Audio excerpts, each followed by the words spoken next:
Hello everybody, so tonight I have the absolute pleasure and the joy of sitting down with none other than Mia Palace-Clark. Mia, thank you very much for sitting down and chatting to me. How are you? I'm good, thank you. Jolly good, jolly good. To me, obviously there's loads of subjects I want to cover with you. You've had one of those careers, obviously it's still going on, but you've had so much happen, you've done so much. Really, I guess the place to start is the beginning. So I guess what I want is, how did you start? How did you get into this game? Wow. And why did you get into this game? Well, I definitely got into this game because of my aunt. So Anne Fennick, that was Anne Wilson, that is now, is my aunt. She married a New Zealander. She moved to New Zealand in 1980-ish. Right. She was an event rider first, and then became the ladies' national champion show jumper at around the same time as Caroline Bradley. Oh, okay. And had several really great horses.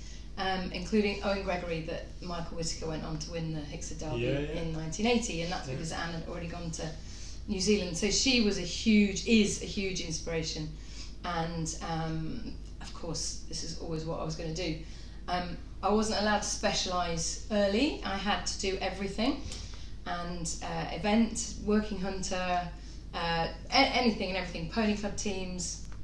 Literally was brought up at Hickstead though for my formative life, and my mum left my father when I was very young, so we ended up literally on the show jumping circuit with my aunt, and I was babysat by Harvey Smith and David Broom at any major show you'd like to name. Blimey. So I was basically... I bet Harvey Smith let you get away with anything, didn't he? Strawberry Mivvy. I was fed a few strawberry Mivvies, apparently, if you can remember what one of those is. No idea. It's a strawberry I lollipop. assume there was alcohol in it, surely. No, definitely not.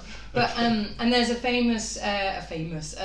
of a legendary story in the family of Paddy McMahon on Penwood Forge Mill, obviously famous pairing from the 70s, and apparently I was popped on the front of the saddle, and he would pop the practice fence with me. You? Yeah, in the, I guess, mid-70s. Yeah. So, yeah. So there were, I was never going to do anything else, was I? And you say pony club, what pony club were you? I'm from the Southwold North Pony Club. I'm brought up in Louth in North Lincolnshire, so Southwold North. And I hunted with the Brocklesby and the Southwold. So excellent. There you go. So really solid grounding, basically. Solid. In everything. Yeah. Yeah. Like many of us. Yeah. But somehow you persevered and carried on and found your way into show jumping, or did eventing stay there? Or? Well, so I did pony club eventing, and I did a lot of working hunter, and my grandparents were insistent that I wasn't to specialise, because it would be very easy just to follow in your family's footsteps, and obviously they were big in the show jumping. And I then went to New Zealand at the age of 16 for a year to have a really hard time from my Uncle Harvey. And if I then came back from New Zealand and still wanted to make it my career, I was then allowed to. I love that. This happened. And you weren't tempted to stay out in New Zealand? No, he gave me hell. I learned loads. I have massive admiration for both of them, and I still do a lot of things that I learned from Harvey. It actually makes me laugh.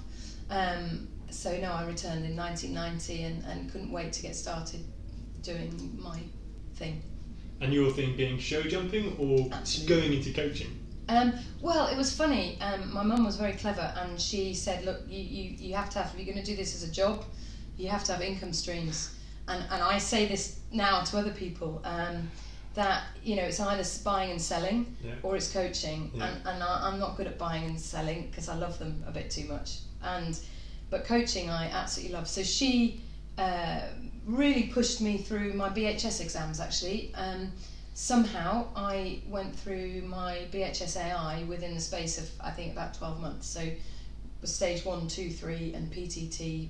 I guess you could do it like that then. Yeah. Boom, AI. That's the way my mum did it. Finito, I wouldn't generally do it these days that quick. But exactly. I think back then you kind of...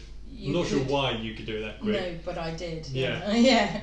So that was like in the period sort of 91 straight. So I got back sort of August of 90 or something like that, and then I'd done that by early 91. I'd done my AI, yeah, and that was where I started. And did you use the AI? Did you go into coaching straight away? Yeah. Because I can't picture you in a riding school running around doing intro lessons. Not that. No, definitely not. Yes, I mean, it was a qualification and it was an important thing to do, to have, as it is to this day. I'm guessing from insurance purposes and that kind of thing too. Yeah, 100%. And yeah, I was encouraged to, nay, pushed to, earn some money, earn my wages. Yeah. So yes, I was very lucky to have horses at home and have a very supportive mum who, the lorry and getting out to the shows and all the rest of it. But I definitely had to, make money out of it. So yeah, and I love coaching, so I always did right from the get-go. Yeah. So you got coaching on one hand. Yeah. You're jumping as well. Yeah. How many at the start? How many horses are we talking about? Was it a small string? 2 or 3. Yeah. Yeah, 2 or 3, maybe 4 at some points. And was that very low level, or was it straight in at quite high? No, I would say a mixture through sort of around the newcomers fox hunter level, and then some. I had some young rider successes, but we had grade C young riders teams then. So I jumped on 2 England young riders teams, and won I think a silver medal and a gold medal. That was sort of again 90-91, so at sort of 120 130 level. Then you'd have one coming through, or you'd have one to sell, or have you carried on competing since that start? Or have you had any breaks away? I was in Germany for 5 years, but I competed there, but obviously I didn't have my own horses, so I was a little bit, I had a job to do, so the competitions I got were kind of a bonus. So I was like the yard manager for the AMG stables. Rodrigo Pessoa sponsors at the time. Ooh, very nice. Yeah. And the daughter Pia Louise Albrecht, she's now based in Holland, and we had a big stables, a big team, and I went in as like the home rider and the yard manager. Right. And I had some good successes in competing, but that wasn't really my job. It was the schooling at home and the running the yard at home whilst Pia was out doing her thing. And did they have sort of junior young riders on that yard at the same time? So were you overseeing their training? No. They had a German, a national rider, Thomas Kohler, who is now involved with Jan Tops in a big way. Pia was the daughter, so it was all about Pia and her future career. And then they had they had one other national rider that was based at that yard.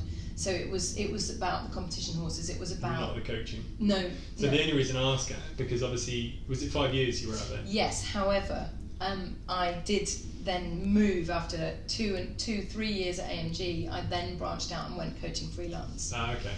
In German. In German. Yes. Are you're fluent? Yeah, I'm fluent. Or are you fluent Yes. in show jumping?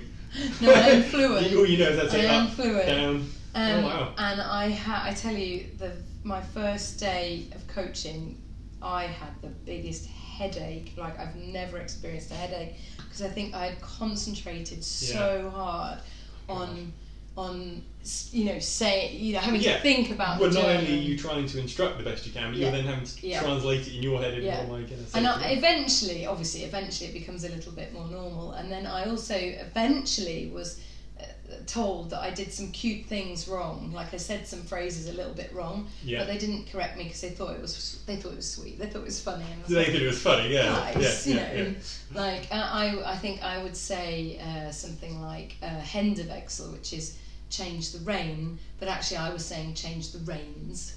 Minor differences. Minor details. But they I thought it was like, rather than change the rein, it was change the saddle. No. Daft like that. Okay. But they thought it was cute, so they didn't correct me. But so I did coach in German a lot too, which dedication. That is dedication to your craft. I enjoyed it. Yeah, it's fantastic. Obviously, you have been involved with show jumping for a long time. I have, without being ageist. I've done that a lot recently. No. I still think I'm 27. Well, as long as you act. Well, no. There's a thin line, isn't there? You want to act young. God, be careful, Rob.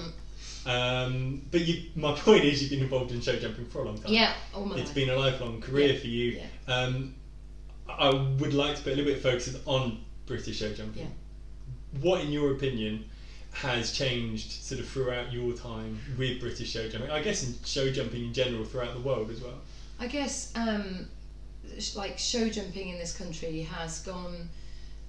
Obviously, the way the courses are built is hugely changed from, you know, heavy, solid, big, bold-looking fences to light, airy materials, clever colours, a little bit of optical illusion, very technical. Yeah.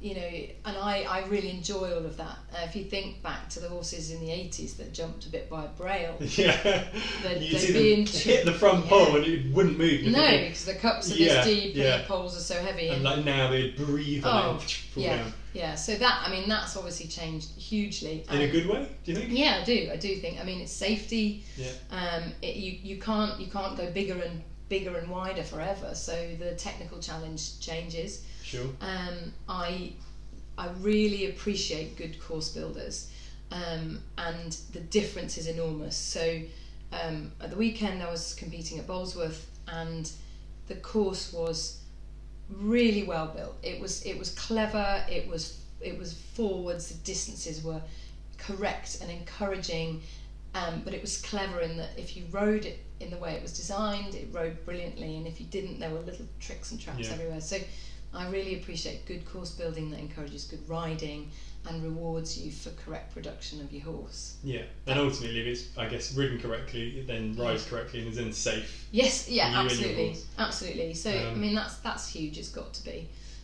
So that obviously the class structure can be massively complicated, especially in the pony circuit, which in the last sort of 5 years I've had to really understand a lot and come back to that. But in the horse world, the young horse classes, the progression through the novice classes, and then all the various offshoots of amateur qualifiers and the big championship qualifiers and things. There's a lot to understand and to be able to help people to goal set and plan, which I do a lot of. To have an overall view of the setup is quite complex. I think it could be simplified, and I think there are some really good ideas around that would support British breeding and British production, but then also equally you look after the amateur, whatever an amateur is, but those that want to jump below 120 that bring the income in to the sport. And that's a whole conversation in itself, isn't it? How do you keep the sport churning? Yeah. So on that kind of topic, where do you feel show jumping needs to have improvements made? So how do we take it forward now? Because, you know, not that we're going to make any changes sat right here, but I think conversations need to be had, and I think it's important that they're there. And you watch other sports; they develop constantly. Yeah. British show jumping, are they developing? I think they are. I think they're working really hard actually, behind the scenes. I'm very excited about the new National Training Centre. Yeah. It's a venue that I know really well from before British Show Jumping bought it, and I'm excited about the idea of a British Wavendorf, which is the German National Training Centre, and the way that the German system works. There are many really good things about that. So how that will evolve, I'm really interested and excited to see, and I really hope it will improve the sport and improve coaching and improve, you know, just the structure, the coaching system through our sport.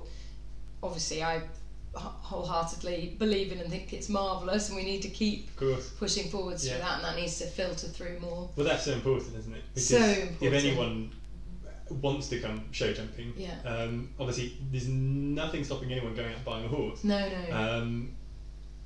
But they might not know what they're doing. No. And it's important that they can find coaches such as yourself through British show jumping. Exactly. Having received your training, I'm glad you are where you are doing what you're doing, because it's that kind of instruction. It isn't just about the technical riding side, it's about I remember you giving me advice on what I should be goal setting with my horse. And I actually really appreciate that, because it's amazing what someone else's perspective on what a goal should be. It's amazing. So it's important that British Showjumping carry on developing the coaching for sure. Yeah. So I think that's about the bigger picture, isn't it? And about, you know, sort of developing each individual to suit them. So as you say, you know, British Showjumping is massively complicated in as much as it needs to appeal to you know, the riders that do it as hobby and as fun, the riders that do it as a professional, to sell horses, to produce horses, the riders that do it to win the top level prize money. You know, there are many different threads. It's crazy, isn't it? Yeah, because many. You compare it to almost any other sport, and it's just not parallel. You know, we don't have this in other sports where you have to sell your horses to survive. That's true. And earn a living. It's mad. It's mad. That is true. That's again why I coach and don't sell them. Yeah. I'm not very good at I love them, but no, I love to produce them, and I love to produce one good horse at a time. Actually, nowadays, where I am coaching so much, I have my one, and that's kind of my shop window, and I produce. From my point of view, where I am, I want to jump at sort of, you know, I'm really comfortable between a sort of 120 to 140 level. I really enjoy that, but I also understand that at 140 level and above, I'd be too rusty because I'm not out. I haven't got 4 horses and I'm not doing it all the time. Plus, you need a freak of a horse to be able to do that, didn't you? This one. That one. But you know, so you kind of have to pitch yourself. And I'm thinking, well, is there enough entertainment for me? Yeah, there is actually. I think the league system is a good one. And the points system, although it's a little bit confusing sometimes with where you win so much more than you gain points. And actually we were talking about that the other day, about how few winnings you needed back in the day before your horse upgraded, and whether it's better now or it was better then, you're always going to have that romantic idea. And it's the same in eventing. I mean, you have now a very structured system of qualifying through the levels, don't you? Whereas you go back in the 80s when Mark Todd came over and just rocked up straight to Fountain and won it. And that's about safety again, isn't it? 100%. And absolutely right. It is. And have you seen that footage of Toddy? Yeah. Well, yeah. I mean, absolutely. With his flying legs. Yeah. I know. Yeah. So and it's right. We yes, of course, you could say, you know, we're all a bit wrapped in cotton wool, but we evolve, and and you need that structure. Don't you? You need that structure, and you need those procedures in place. Yes, you do. Yeah. So that when people do get to the top level, and hopefully we limit those accidents. Yeah, absolutely. Because we it's know they're more dangerous in your sport, obviously. But well, we know that they're there in any sport. I mean, no, absolutely. I think I like to see. I really enjoy the young horses. I like the young horse process, although I do think that you have to take it with a little bit of a caveat, that not to assume or to think that your young horse, if it isn't ready to jump the level that's demanded of it, is not any good, because not every horse is able or up for that, because it's pretty strong. You know, if you're asking 6-year-olds to jump 120, 130 tracks, it's pretty strong, and they're not all ready. You have to choose a little bit and be wise about it. Yeah, and that's where, if you don't have that experience to make the decisions, that's where you need your coach. Yes, it is very true. Yeah, no, absolutely. Because that decision is massive. Yeah, it's like, you know, you might, right, I've got a 6-year-old, it's amazing, so I've got to do all the 6-year-olds. Well, actually, maybe you don't. Maybe you just pick them and then you drop back down and you keep its confidence. And I think that's where your coach is so vital, because as a rider, the emotion comes into it. Of course it does. And you want to jump through the levels, quick. If you've got a good 6-year-old, right, I'm going Grand Prix. Yeah. It's like, just calm down. No, you know, exactly. You need that kind of sounding board, don't you? Absolutely. Bring you back down to reality slightly. Well, yeah, just to be a bit more balanced, if you like, I suppose, and just have a second person to talk to it about, or talk about it to. So that's important, and of course we've got to give the people who do this as a hobby, who invest their money in the sport, a really great structure too, because they are the people that will bring in the money and keep the sport healthy. And then you've got to allow your producers a system to produce your British horses to the best of their ability. And of course we want the big boys at the top of the sport, you know, the youth riders, through the top level ponies. Yeah. I mean, how do you cater to them? That's what I mean. It's such a unique sport. It is, yeah. Again, you wouldn't get an amateur rugby player turning up at Twickenham and joining England for a professional game. I mean, you ask any amateur rugby player against any professional, the step is humongous. Yeah. And yet we do have that in our sport. So we're actually very lucky, really. Yeah, that there's that possibly. ability. Yeah. I guess. Well, and at every national championship, you can be warming up in the collecting ring. This next is to your true. hero. Yeah, I remember that. Back in the days when Towlands was still going, Yeah. we'd have Ben Mayer on a regular Of basis, course. and Yeah. that used to be a real, whether I had a terrible show or a good show, I'd go home. That'd be Because- the highlight. I warmed up next to Ben Mayer, even though he was probably on a 4-year-old or something. I was in the warm up at Hickstead with Marcus Aining. I was like, Oh yeah, a bit of name dropping. Yeah, just very nice. doing it all. I was like, oh. So So good. talking of our superstar Yeah. idols, Yes. I want to move that on nicely, as it's Yeah. a good segue onto Tim Stockdale. Oh, Tim, yes. Okay, so obviously he had a role in your life. He did. What was that role? Wow, well, he had a role in my life, like really early on, because I knew him from early days. And I remember him saying to me, so previous surname was Mountain, I was Mia Mountain. Right. And I was married to a German guy, and then I split up from him, and he said, I don't know why you don't just change your name back. Mountain was the best surname, Mia Mountain, love it. Anyway, so he was really funny. Then, so he was around, yeah, of course, I've known him all through my life. But then Only Fools, I suppose, was the big bit of work that we did together. Do you know who came up with that? Was that Tim's kind of He was brainchild? very much in. So there was a Channel 4 program that he did where Faking faking yeah. it, yeah.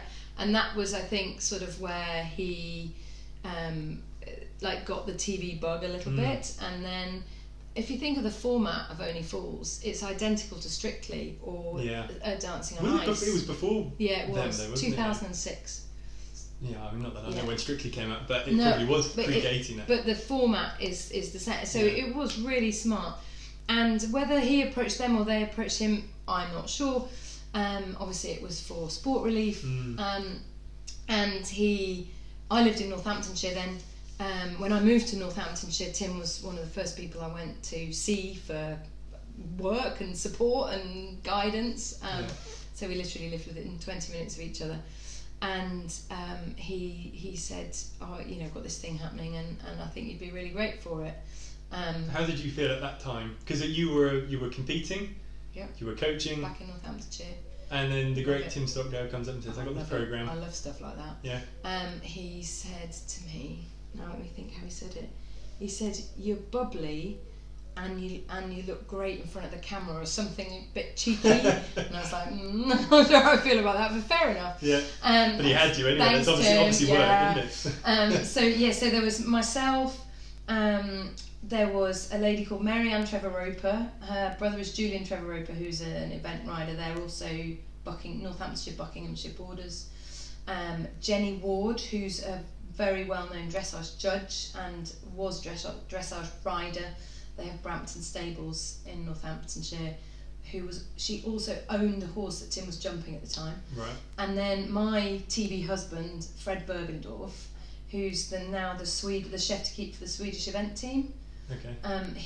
Him and I were like the riders. So Jenny and Marianne, I think, were supposed to be the scary ladies. Right. And Tim was the very scary. Yeah. So he was the Simon Cowell, wasn't he? Really? Yeah. Well, yeah, but we weren't judging. No. But on the camera, he was the kind he of. was the tough guy. yeah, absolutely. And then Fred and I were the ones that were, I don't know, we were riding the horses. We were doing, we did a lot. We did everything with them to prep them for the riders, for the celebs, as well as the coaching. Do you think that helped the sport? I'm sure it did. Yeah. Yeah, I'm sure it did. I wish we could do it again. There's been so many times it's been mooted to do it again. Yeah, I don't know why anyone hasn't. Well, my inclination is it costs a lot of money, and because of the risk. I'm not sure how much the insurance was going to cost. I'd love to know how that conversation went when they sat down and said, "So what's the idea here, guys?" Well, I mean, you'd have to be very picky with the celebs that you use, wouldn't you? Yes, but they did. I mean, they had people like Matt Baker, who obviously... He was great. Yeah. Yeah, Matt was really good. Sarah Cox was superb. Yeah. There were some crashing falls. Yeah. Crashing falls. Yeah. Duncan Bannatyne broke his elbow. He fell off. I was in the arena. I wasn't coaching him at the time. He hit the deck. Oh, he's like, I've hurt my elbow. And then I was first over to him, and I'm like, Duncan, you're right, I've hurt my elbow. And he's like, can you take my watch? So he takes his gold thing off. and Mia so went, I'm like, okay. Around, no one's watching, slip in the pocket. No, definitely. But so he never made the show because he did hurt himself. I was going to say, I don't remember him. He did hurt himself. He was replaced by Felix Dexter. Susie Perry was fired into the ground a lot. She had quite a naughty horse that Tim got quite cross with, got on it, and it fired him into the ground too. Yeah, I think I do remember that. And with that, as a coach, there's nothing worse, is there? It's not a good moment. When you get on to sort the horse out, I think there was repeats. a bit of emotion going on at this point, which he probably shouldn't have got on it, but it put him on the deck as well. And no one chatted to Tim after that. I again was first to him, and he was like an angry bear about to explode because he also had broken ribs. At the time? Yeah. Oh, so he'd, just before we started filming, we started filming at Towerlands, he'd been competing in Gijon, or Gijon, it's called, in Spain. And he'd had a terrible fall off of Colato at the water jump. Right, yeah. They'd had a bad fall in the Nations Cup, I think, or the Grand Prix. So he was not a happy man. He had broken ribs. He was in a lot of pain. So that was like adding salt to the wound. But this was a few weeks later that this horse did it, but he's still hurt. Ribs are horrible. Oh. Yeah. Yeah. So just when you think they're getting better, something happens. Oh no. Still hurt. No. He. I thought he was going to explode, and I just went. He said, "Just paramedic. Just let them sort him out." So that was entertaining. Do you remember when he broke his neck? And when he came back, he fell in the six bar. Yes. So I remember. I remember the incident where he fell at home. On a young horse? I think he was. I think he was viewing a horse. Wasn't no, that was a different incident. He had another incident where he swallowed his tongue and nearly died. Right. And Ronnie, that was working for him for many, many years, saved his life actually, because he was going blue. He was training at home and jumping a combination. And I do remember the name of the horse, and I've forgotten it now. It was sort of a Fox Hunter 130 level horse, very nice horse. And I think he was schooling through combis, and he had a fall. And so he was knocked unconscious. Yeah, if he swallowed his tongue. And laid back. And Ronnie. That happened quick. Yeah. That was before the fall when he broke his neck. And yes, that was quite a bit later when he was trying the horse. Yeah. And then, because I remember there was that crashing fall, and it was obviously all in the papers, and obviously he went through the recovery, and then his comeback show, I think, was Windsor, wasn't it? He did the 6 bar. Yeah. And then he fell after the finish line, because he didn't count, did it? No, it was but fine. There was that moment where I know. And then he stood back up, and I'm fine. Mad. Yeah, what a moment. What a moment. How much of a hole is he left in the sport? Tim was so good at promotion and marketing himself. And he would say, every little girl wants me in their stocking for Christmas. Not really. But, if you think of his DVD series. Oh my God, I had them. And that was so early days. Yeah, he was ahead of his time, wasn't he? Really ahead of his time. And really good at... And I think it's because Tim worked damn hard to do what he did. And he would say himself, he wasn't necessarily the most natural rider. He had to work so hard to learn his trade and to understand how to perform and make mistakes and learn from them, and that's why he was a great coach too. But in terms of the marketing and the PR and the passion and the willingness to pull someone up if he didn't believe or didn't agree with it, I remember the interview at Olympia where we hadn't sent a team to the Europeans, and Claire Balding interviewed him and Di, and he was not afraid to. I was watching it thinking, ooh. But he was really unhappy about that decision. He thought it was not right. But isn't that good that he can do that? Yeah, absolutely. And I love it when riders actually say what they're thinking. No, but he knew how to be in front of the camera, and he knew, of course, he loved his sport, and he was passionate about his sport, and he was involved in the political side of it, which I'm getting a little bit involved in. I'm part of the members' council. Because actually I really care about my sport, and I don't want to just be someone standing on the outside moaning about it. I want to be steering the ship. So I'm really interested in getting involved in where I can, the sort of, you know, I'll say political side of it, but where we've got opportunities like on the members council and what have you to make a difference. Yeah, so, and that needs to be done, doesn't it? Yeah. And do you think with Tim being the way he was, do you think that sort of rubbed off on you in the way he would get involved, speak his mind? Do you feel like, you know, maybe you've taken that on a little bit? Maybe.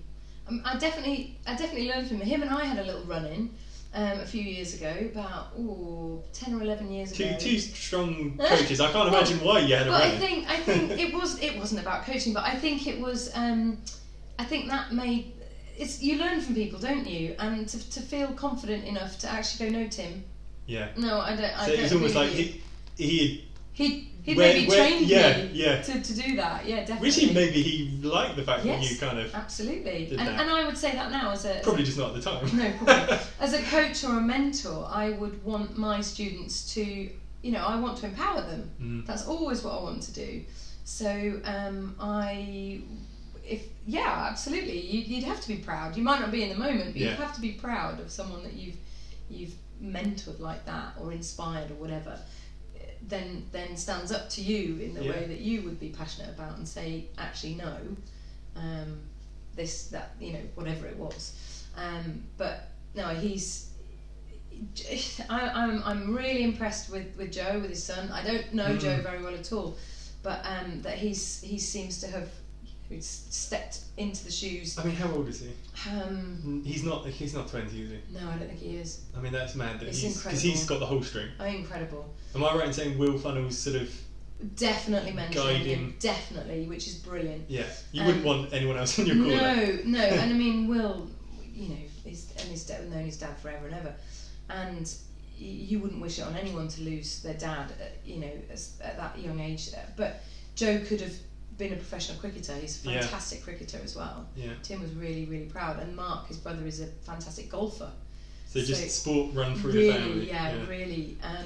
But that Joe has now actually, he's stepping into that role. And I think everyone is willing him to do well, which shows you about the power of our sport. Yeah.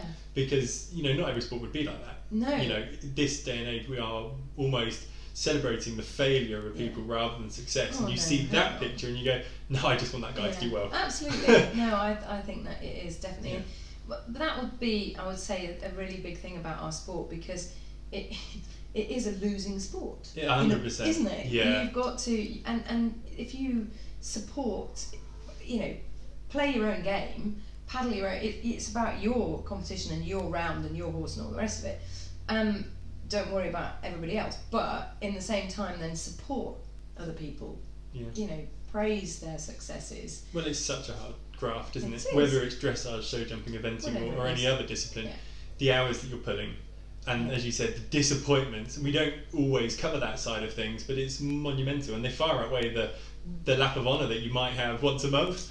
It's mad. Absolutely. But because there's this something about it, we keep coming back. You know, any rational person, I think, would just say, do you know what, I'm going to go and pick up a golf club and do that it's instead. It's more addictive than drugs and more expensive. 100%. I've always said that. Yeah, I've always said that. And I've had many breaks away from horses. Yeah. I've done loads of different things, but I've always come back. Yeah. And I've kind of accepted, I've got that disease. Definitely. It's there now. It's in the veins. Yeah, and I think part of it, a bit like alcoholics, just admit that you've got it and it's okay.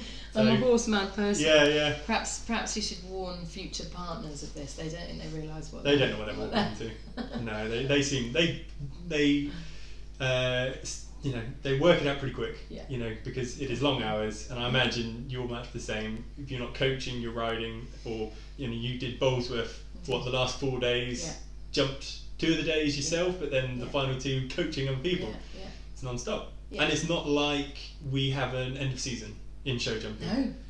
At least in eventing, you have that season start, season finish, but then nowadays they spend the winters dressaging, show jumping, sharpening those tools so that when the start of the season rolls around, we're good to go. Definitely. You know. I mean, we're so lucky that in this bizarre year that we've had sport, certainly in show jumping, and I know British show jumping were right at the forefront of getting sport going again, which is immense, and the work they put in was incredible. We started, I believe, did we start competing again mid-June? I think training shows started the beginning of June. Yeah, something like that. And we started coaching again mid-May. What was your first coaching session back? What was that like? My first coaching session back was in Northamptonshire, so I had an hour to drive to get there, which was insane, really. Yeah. It was a young lady on her 2 ponies, and they were a lovely family, and they were... Well, I guess everyone was a little bit anxious about how it would all be, but they were absolutely wonderful. So Mum gave me an enormous pot of hand sanitizer. I already had hand sanitizer with me, and we were all doing everything correctly, and we had an absolutely fantastic time, and I was just so glad to be out there coaching. I just loved it. I could have stayed there all afternoon. And then I took a socially distanced selfie of myself, mum and child behind me, and that became my profile picture for a little while on Facebook. Well, it must have been so really exciting. odd to have had such a long break from coaching, being outside doing it, and then to be sort of allowed, like everyone, to go and actually start things up, albeit in a very different way. It was liberating. It was, but it's been really healthy to have that break. Actually, it's amazing how many people have taken up new hobbies. Yeah. And even just a bit downtime. It's given me time to reflect. I've changed some things. I've understood when I perform at my best, how I want to work, and I've implemented that. Yeah. It's been great. It's gone a little bit bonkers this last month since the shows have really kicked off and the championship shows have happened again. Yeah. And I'm just aware of it and keeping my eye on not running myself ragged. Yeah. But yeah, and just keeping the plan and you know.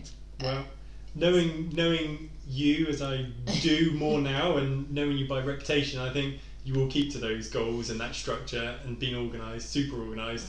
And you know, let's look forward and hopefully bright, positive things to come, not just for yourself, but the sport in general. Definitely, I think so. Mia, I've had an absolute wonderful time sat chatting to you tonight. Thank you very much. Thank you. Yeah, pleasure. Good. Thank you.